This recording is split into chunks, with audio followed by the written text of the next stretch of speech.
ಅದರಲ್ಲಿ ಕಲ್ಲಿನ ಭಾವನೆ ಅಂತ ಎಲ್ಲರಿಗೂ ಯಾರಿಗೂ ಕೂಡ ಬರಲೇನಂತೆ. ಆಮೇಲೆ ಅಪ್ಪವ್ರ ಗಮನಕ್ಕೆ ತಂದ್ರಂತೆ.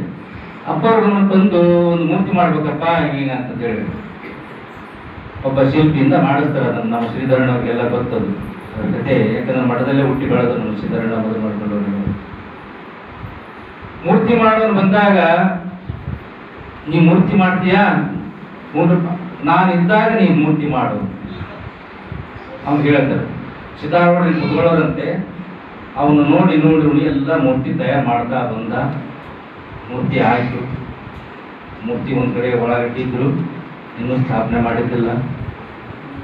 ಸಿದ್ದಾರೂಢರು ಹೊರಗೆ ಜನರಿಗೆ ದರ್ಶನ ಮಾಡ್ತಿದ್ದ ಕುಂತಿದ್ರು. ಇವನು ಅಪ್ಪರ ಹತ್ರಕೊಂಬರನು, ಆ ಮೂರ್ತಿ ಹತ್ರಕೊಂಡು ಹೋಗೋನು, ಈಗರ ಮೂರ್ತಿ ಹತ್ರ ಹೋಗಿ ನೋಡೋನು. ಇಲ್ಲಿ ಕಾಲಲ್ಲಿ ಏನಾಗಿತ್ತು ಅಂದ್ರೆ ಒಂದು ಗುಳ್ಳಿದ್ದಂಗೆ ಕಲ್ಲಿನೊಳಗೆ ಅದನ್ನ ತೆಗೆಯಕ್ಕೆ ಬಂದದಿಲ್ಲ ಅವನಿಗೆ.